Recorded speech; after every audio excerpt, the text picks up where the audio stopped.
Hello and welcome back. Today we've got another £200 worth of 10p's we're hunting through. Be careful with this bag because I did tear it open picking it up, so let's just try not to spill it all out everywhere.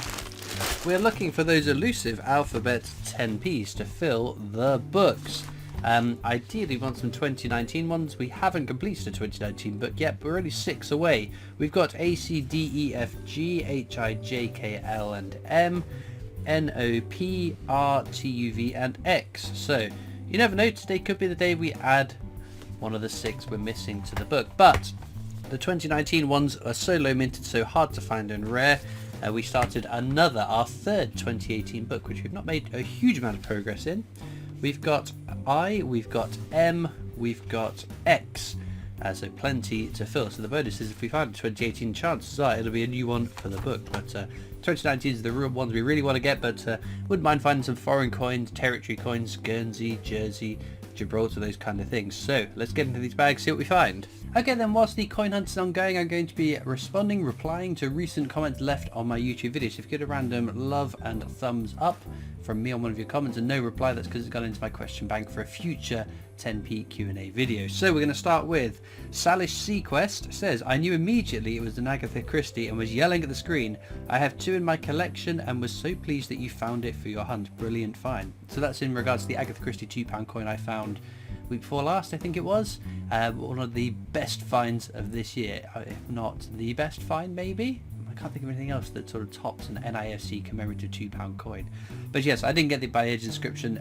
I'm pretty good with my circulating ones because I see them all the time and read them all the time, and the NIFCs, unless it's a recent release that I've recently been looking into, it doesn't seem to log in my head very long. So no, not very good with my NIFC age inscriptions, but the chances of finding one are pretty slim, aren't they? I've only found 2 in all these years that I've been doing these videos. David WS Train Videos says, well, you've been prattling on about it for years. It's nice that you found an NIFC in an edge hunt. Great find. Yes.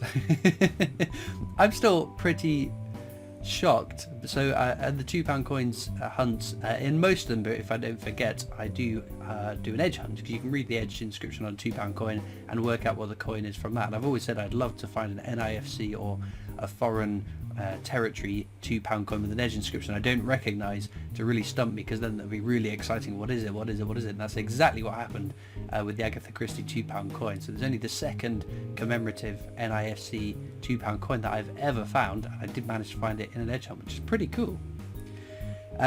Dave in UK says, I wonder how many times the NIFC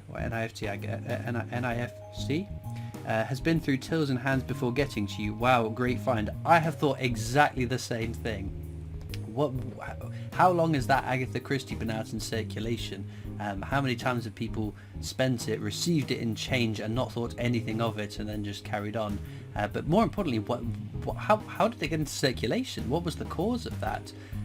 My general assumption is that it has been a coin that's been gifted to someone, or someone has inherited a couple of coins maybe, or someone was trying to get someone into coin collecting, or someone that maybe had just briefly got into coin collecting and then has decided they don't want to collect coins or have no interest in coins and have broken out of the pack and spent it, not realising there is a value over its face value. I think that's how these NIFCs get into circulation, other than sometimes there are events like when the Jane Austen £2 coin went out into circulation. I know in my hometown of Basingstoke there were some handed out to people in the streets as a celebration of Jane Austen being a local person of notoriety in history. So sometimes things like that get into circulation that way too. Next question comes from Michelle. Says, is it okay to spend/use NFC coins if they're not intended for circulation? Well, I guess the answer is yes. If they are a denomination that has been circulating, a £2, a 50p, any of the new definitives that have come out in the annual set with the privy marks, who's going to realise that they aren't a circulating denomination? Do you think that the people on the tills in Tesco's or at the cash desks in the banks are going to say, oh, actually no, like my Agatha Christie one, that's an Agatha Christie £2 coin, that wasn't put into circulation, we can't accept that. So those ones can get into circulation a lot easier than other denominations. If you think about, say, some of the other coins that are legal tender, which doesn't mean legal tender, but we're not going to get into that because we'll be here all day. Things like a £5 coin, the £20 fine silver coin. It's so much easier for people working on the front lines receiving or dealing in this cash to realise, no, we're not accepting this £100 coin, £20 coin, £5 coin. They aren't a circulating tender. So the NIFCs, I think you'll probably get away with spending them, yes. Oh, there we go. X marks the spot. I think it's actually what we've already got from 2018. But it's still superb find. Michael's... Ooh, what is the name? Michael's Argument. I apologise if I've mispronounced that. I'll try my best. It says, thank you for this hunt. Are the new pence 2p coins any more keepable than the 2 pence ones? So this is in reference to when we switched over to our decimal coins in 1971, the pounds and pennies we use today rather than the pounds, shillings and pence we used pre-decimalization. To differentiate the new coins, they all said new pence on it, or new penny on the penny. And that was the case for, I think it was 10 years. So I think 1982 is the first year you start seeing the individual denominations, so 50 pence, 2 pence, 1 penny. Because the 50p, 10p, 5p have all been resized since, I don't think there are examples of new pence 5p's, 50p's, 10p's, because they've all been shrunk since then, and obviously no £2 coins, or 20p's or pound coins, because they were all done after a decade after, or at least a decade after decimalization. So the only ones that are still unchanged since decimalization are the penny and the 2 pence coin. I think, don't quote me on that, but I think off the top of my head without looking into it, that's the case. So they're the only ones you can find, ones that say new penny or new pence on the 2 coins. But there were so many of them minted that there is not an additional value to a 1971 new pence penny, or new penny coin. I'm getting all lost in the weeds here, because that is the only one that was struck in 1971. So no, there's no additional value to that. There is one exception, 1983. So at this point, all coins should say new pence, or should say their denomination. So on the 2p, it's the one to look for, it should say 2 pence. But in 1983, the wrong die was used to strike the reverse, the tail side of the coin, and it said new pence on it, when it should say 2 pence. So it is only post 1982 that they should all say their denominations, and new pence, new penny is of any interest. But I think, to my knowledge, it's only that 1 year on the 2 pence piece that has been found. Not to say there isn't more examples out there potentially, but yes, I think that is the case, with the exception of things like 2019's 50 pence. They did strike the new 50p that said new pence on it, I think, but that was a commemorative special coin for collectors to buy and not put into active circulation. So as a general rule of thumb, if you find one that says new pence or new penny, there's no extra value to it unless it's a 1983 2p coin. Right, Paul Hoskin says, do you ever wish you started your YouTube channel in 2008, then you would have found loads of Kew Gardens? I guess so. That would have been amazing. I am quite jealous of the people who are actively coin hunting and keeping coins of that period. Also in 2011, when the Olympics went out into circulation, that would have been very, very cool. But I feel like when we get new coins going into circulation now, it's always tough guessing or knowing if something is going to be rare. It's helpful more recently because they do give indicative mintage figures. There's going to be 5 million of this coin, 5 million of that coin, 9.6 million of this coin. So we can sort of hedge our bets and say, okay, this isn't going to be a rare coin. But back then, would I have been keeping all of the different Olympic coins, hoping that they end up as a rare coin? I don't know, because I wasn't actively. In fact, when the Olympic 50p's came out, I wasn't particularly collecting coins at the time. Was quite happily giving them out in change to people who came to the till. I was working at newsagents whilst I was at university. So, well, I might have been at college. I can't remember now. It was like 2011.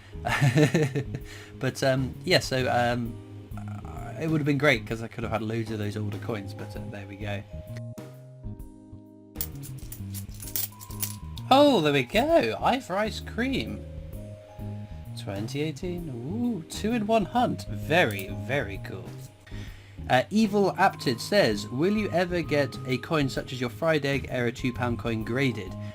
So grading doesn't do an awful lot for me personally. I can understand why some people get coins graded. It's quite exciting to send it off and then to come back with its grade. You don't know what it's going to be. You can hedge your bets and try and guess what it's going to be, but you won't know until it arrives. To me, for the expense of grading an individual coin, I would rather spend that money on a new coin for my collection. I don't need NGC to tell me what my coin is or what grade it's in. I can see that, so I can tell you what it is. I can research it and find out if I wanted to. I'd much rather spend that money on a new coin for my collection or some more coins for my collection. I get with the fried egg era, with other eras like that, having it in an NGC slab gives it a bit more authority. This is a real graded coin. That gives it a bit more believability if it gets posted on eBay and it's been NGC graded, that people are going to trust that more than just a picture of a coin, loose coin. But I'm not going to sell my fried egg era, and I love handling that coin and being able to turn it around and enjoy it, and having it in a slab would take away some of that. So yes, grading's not for me, but I understand why some people are into it, so I won't, but many more will. Right, we're going to finish off with one more question, comment I should say. Bogus Dude GW says, I finally took the plunge and got a Numista account up and running. Put my 50p in pre-decimal silver on there, including a few including a few Commonwealth. From about 550 coins added so far, I'm at 1.25 kilograms silver, no bullion type stuff added. I have a spreadsheet for that.